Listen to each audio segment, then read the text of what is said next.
Hello everybody, welcome back to the Overlap Breakdown channel. I'm joined as always by my co-host Umir, who's a professional scout and analyst, and we're here today to talk about Manchester United's 2-1 victory against the champions at the Etihad Stadium, as Ruben Amorim now has 2 wins in Manchester City's past 11 games, which is more than Pep Guardiola. That's crazy. That's flagrant. That's atrocious. But I think this is probably the happiest I've ever been on a shoot, honestly. This is different times. But no, want to get straight into it.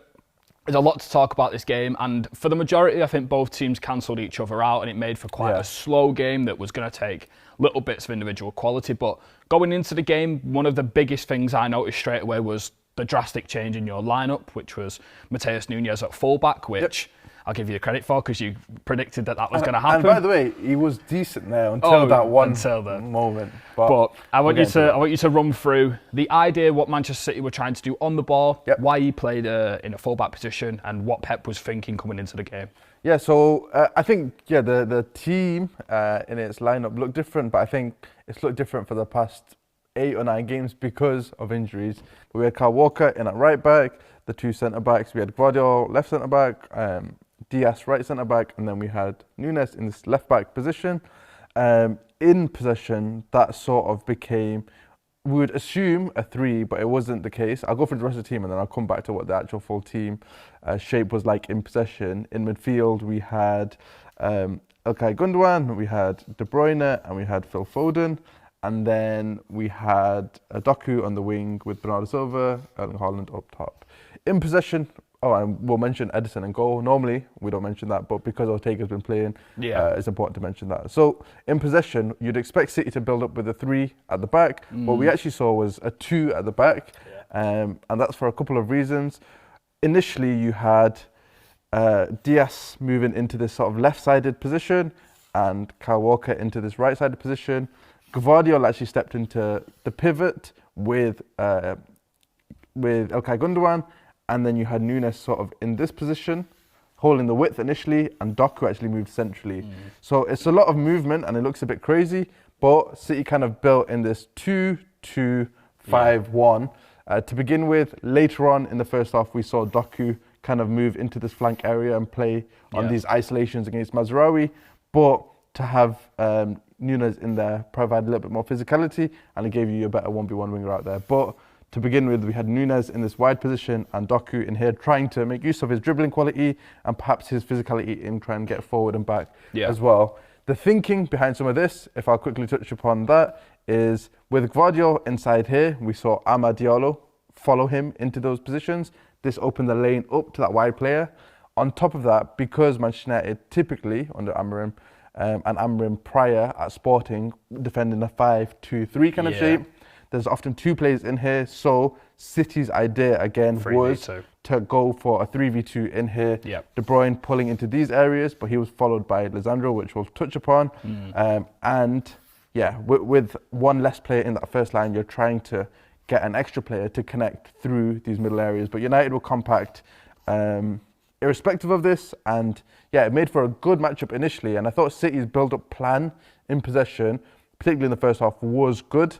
But it was some of the personnel in acting that could have been improved upon. For Manchester United, obviously the massive statements coming into the game was that Alejandro Garnacho and Marcus Rashford were both dropped from the squad entirely. Ruben Amorim claims it's down to training performance and other factors like that, but nothing to do with any other outside noise that have been talked about. So coming into the game, it was very, very interesting to the lineup. Obviously we had Mason Mount here, who after the first 10 minutes was subbed off for injury, and that felt like a big blow to Manchester United because I felt like he was going to be a really big tactical piece in the press to do this role where we saw Manchester United often go to a 5-3-2. Depending on what City were doing. And obviously you're saying there that City were trying to go 2 and a 3 to overload this, but if the ball was on this side, this player dropped in, made it a bit more compact. We saw Amad do the same when he did go on that side as well. So if like Amad was there, then we'd probably see this and so on.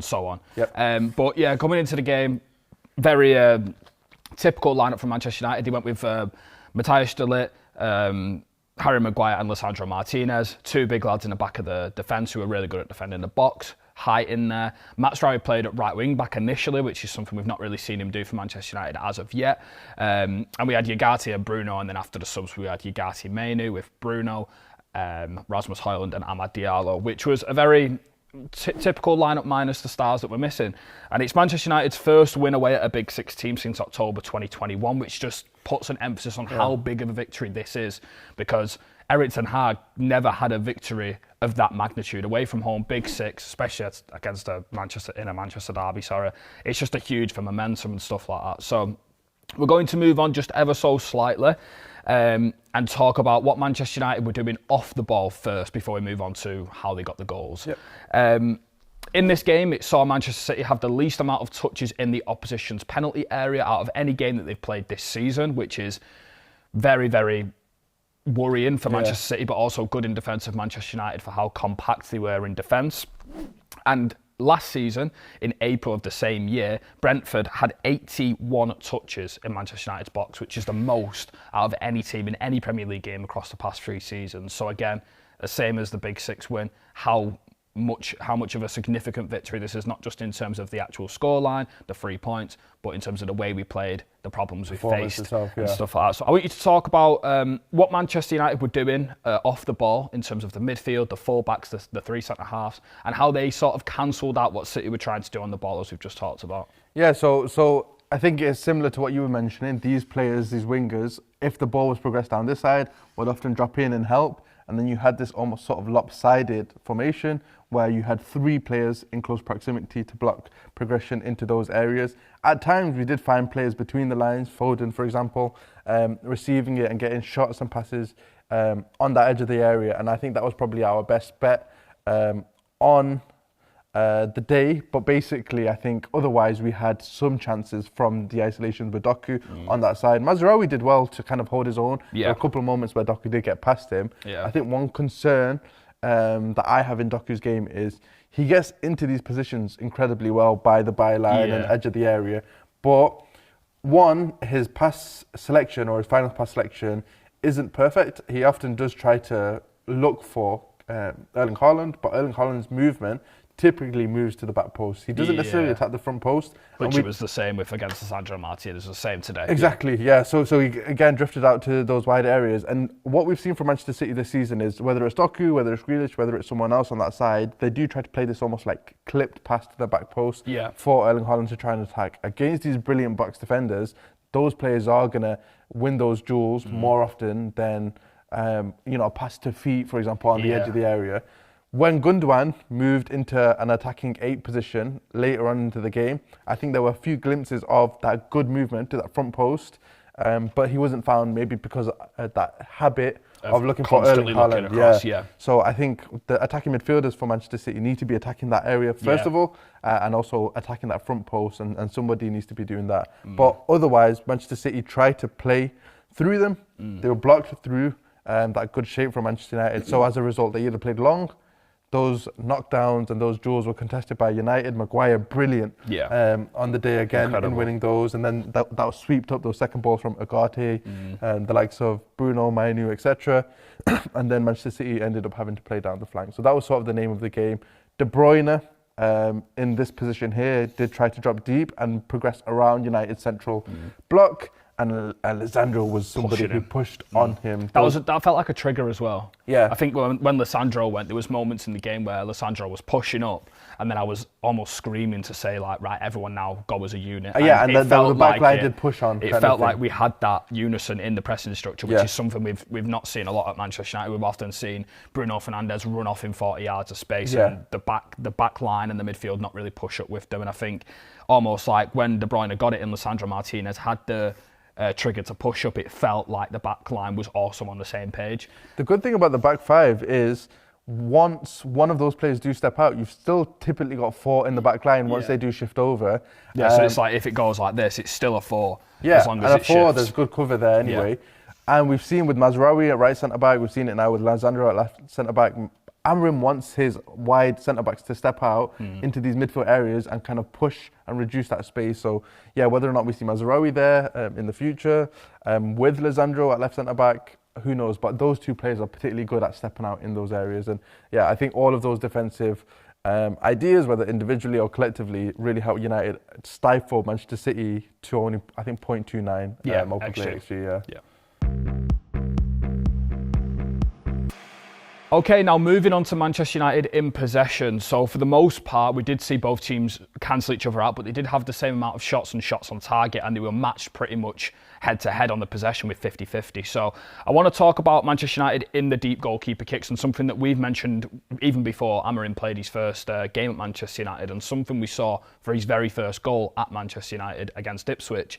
So right now we have Manchester United in deep goalkeeper build-up. So I know they play a three at the back, but one of these two midfielders is often the middle centre-half, as we've touched on. Yep. And this middle centre-half moves from, theoretically, here to here, with partners with one other six, and then the other midfield player moves up into this space. So now you've got your front three with his Amad, Højlund and Bruno Fernandes, and it can be as lopsided as they want, but we can often see this 4-2-2 from Manchester United, depending on the players' positions, obviously. But what Manchester United were doing really effectively, and I've got a attacking thirds graphic which shows just how many attacks that Manchester United were gaining through the wide area of the pitch. They only had 18% of their attacks through the centre, showing how much they're reliant on wing play. So what we've got now is that when Manchester United have funneled the ball down to the right-hand side, Erling Haaland was maintaining his position on the centre-half, and now on the right-hand side we've got a 4v3 for Manchester United with the right centre-half stepping up. So theoretically what this means is that Manchester United can play these almost diagonal passes between each player, make them combinations and drag Manchester City's pressing structure over to one side. You can even imagine Højlund going over to be somewhat of a target man if the ball does go more directly into him. But you can see as Manchester City look to go a bit more man for man, you can see that if the ball goes over here and these players push on, there's a massive space that if Manchester United can get out between the defensive and midfield lines. And what happened a lot was for Amad Diallo's big chance for the header, which Ederson, brilliant save. He factored in this position here, got the overload, found the spare man, and he had the ability to drive in on his left foot and take advantage of this huge gaping hole in Manchester City's structure, which we've talked about Manchester City having troubles in transition, but this was more Manchester United taking control of their block. It wasn't necessarily all for one press. It was something that was a little bit more compact, but Manchester United managed to bait the press over to one side, use the combinations out wide, and then give it to a left-footed right-side player whose angles suited the inside of the pitch so they could drive or pass through the centre. And then when the ball goes through the centre, Manchester United have got 3-4 bodies to attack 1v1 in the back line. And I want you to talk about how instrumental this was for Manchester United throughout the game, because I think we touched on it in a WhatsApp chat last night. That this seemed to be the most prominent pattern, not of just Manchester United in the game against Manchester City, but in Ruben Amorim's tenure so far. Yeah, I think with everything, I always go back to the players and the profiles. Are those players best suited to what's been asked of them? And I think with Amorim, what's worked, particularly in the game yesterday, is with that right-footed right wing back, you've got that pass down the line that works. Obviously, if you play with a wrong-footed or opposite-footed wing back on that side, you've got that kind of sweeping pass that you're able to play. And opens up. Yeah, exactly. But with the right-footed wing back in Mazraoui, you can play down the line. Now, when you can play down the line with Amad moving into these areas, he's a left-footed player and he can either pass it in field to Ugarte, or he can sweep it in himself, or he can kind of carry it. So they're kind of his three options. What we saw is this concept of overload to underload. This area was quite free, and even for big chances that United had, or the first goal before they won the penalty, they did play on these concepts by having slow possession in general. Yeah. But what I noticed was Amad, with his left foot, he was able to find this pass into Ugarte at times, sometimes Mainu, who's really good at small space combination play, and we've noted that before. But Mainu and Ugarte were able to play these long switches, if not from Amad directly himself. And I thought that was really nice.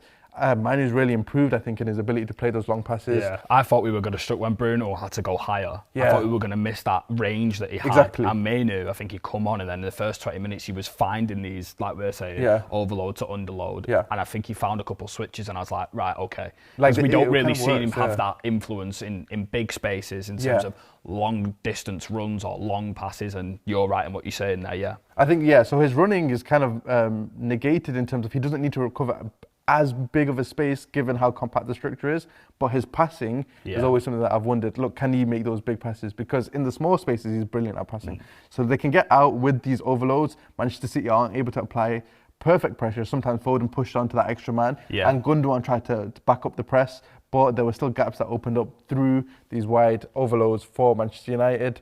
And yeah, I thought that right-hand side, profile-wise, footedness-wise, and in terms of their technical security, really worked. The left side, I think there's some work to be done. Some work to be done here, yeah, in definitely. terms of how it flows and things, whether or not if there was like a Luke Shaw, for example, he could really play those same passes that Mazraoui does play on that side, and then like a right-footed left winger to play those sort of Amad Diallo passes, and then someone with the range to play those. I think this left 10 as well, we tried Rashford and Garnacho here, and they've just not really fitted in straight away. And I think like if you had a player here that had a similar similar level of Amad Diallo, but also had the running power to get in behind. I think Xerxes close, but he doesn't have the ability to other run way. in. And it's like this side, you've got the really technical, close control, small space players. And on this side, I feel like we need two like big, powerful, pacey runners, good final ball delivery, like Alphonso Davies.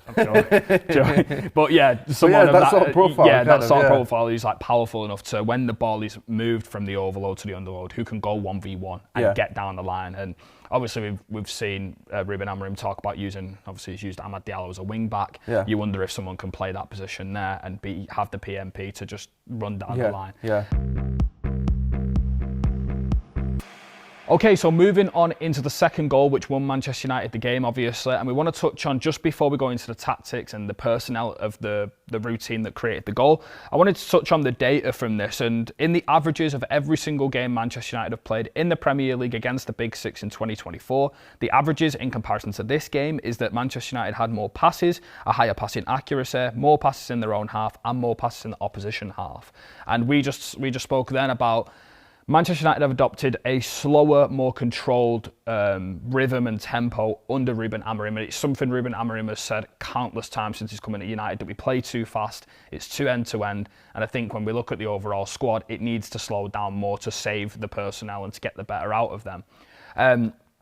So in this game, Manchester United, obviously they went 50-50 with the possession, but they played a lot slower. And we often seen Bruno Fernandes, Kobbie Mainoo, Ugarte telling everyone to calm down on the ball. And obviously that has a psychological impact, not just on Manchester United to have more confidence, more feel for the ball, more touches, but also on City to let the game drift a little bit more than they would usually do, especially when their press is more passive than we've seen it in recent years. But I just want you to touch on, when Manchester United got into a position like this for the second goal, A, how Manchester United managed to get there with the slow build-up, but also B, how they could turn that slow build-up into direct chances on City's goal, especially for the second goal. So I'm going to talk about personnel to begin with. We had Bruno Fernandes here and Amad Diallo here, and I think in the past we've seen Rashford and we've seen Garnacho, and they're very direct players, so it almost communicates to the team to play more direct in nature.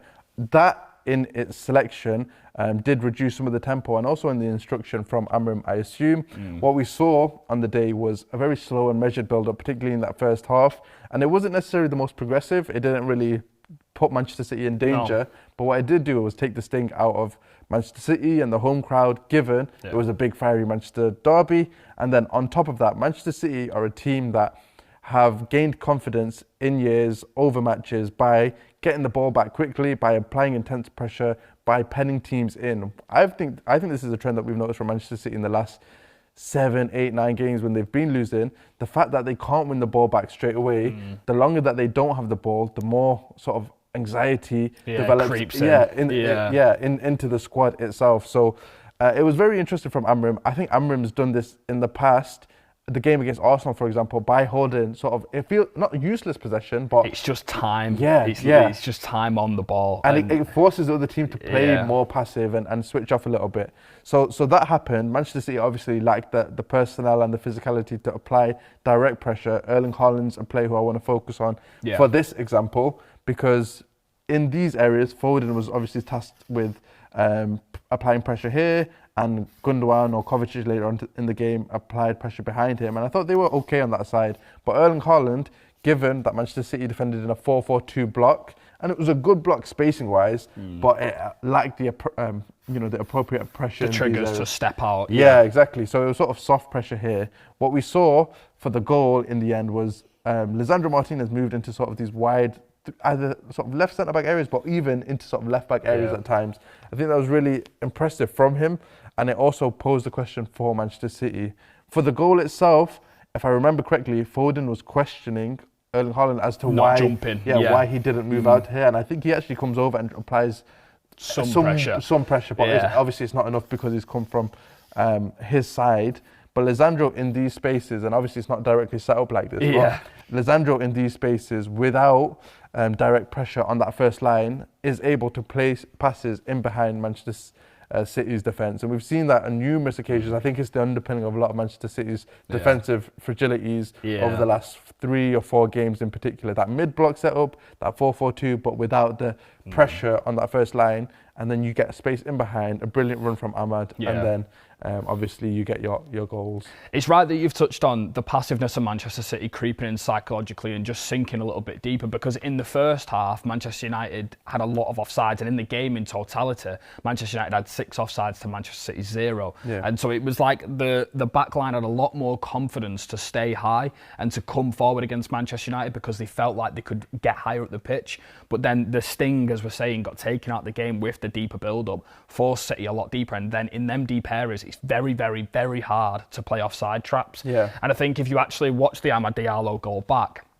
he almost makes a first run, and then whoever the left centre half is tries to play him offside, and then he goes again, and it's like a two-bit of movement, and it's just having that little bit of doubt in your mind when you're that deep in your own box that can win you games, and that is what we're talking about. And obviously, Lisandro Martinez, can't take anything away from him with what he did on the ball. The other two were amazing defensively, but obviously he was man-marking De Bruyne. And he played brilliant passes into this flank as well. I've got a stat here from Mark Stats that says Martinez was the most progressive player in the entire game, both in the pass and through the carry, and virtually no one is anywhere near him in terms of the graph that we're looking at right here. And he is huge for Manchester United, and what we spoke about a lot when Ruben Amorim joined is because the wing-backs are so high, there's so much demand on the wide centre-halves to play the ball forward and break through the lines.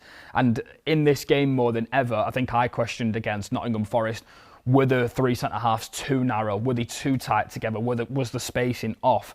But already in this situation, even if you just take this board scenario we've got, if Lisandro Martinez steps in there, it's already a 4v3 on that side if Erling Haaland's maintaining his position on Harry Maguire. And so you can just see how if Manchester United were to stretch really far with, and I know it's risky when you're up against Erling Haaland, but we had the confidence to do it at least on the left-hand side. And I thought the way Lisandro Martinez both played in that position, but also the idea from Ruben Amorim to try and play a lot more wide with the centre-halves was really good for opening up them pockets of space like we've been talking about. So, yeah, I thought it was a really good... I thought it was just both decent tactical approach to the game. I just think, again, like we're saying, Manchester City, there's problems there. Again, it was individual quality and moments that boiled it down to a 2-1 Manchester United win. So, would you like to touch on anything else? Let's wrap up this right now. Right now. Right. If you did enjoy that, please don't forget to like, comment and share it around. And if you do like content like this, stay around for much more interviews and Premier League reviews. Thank you.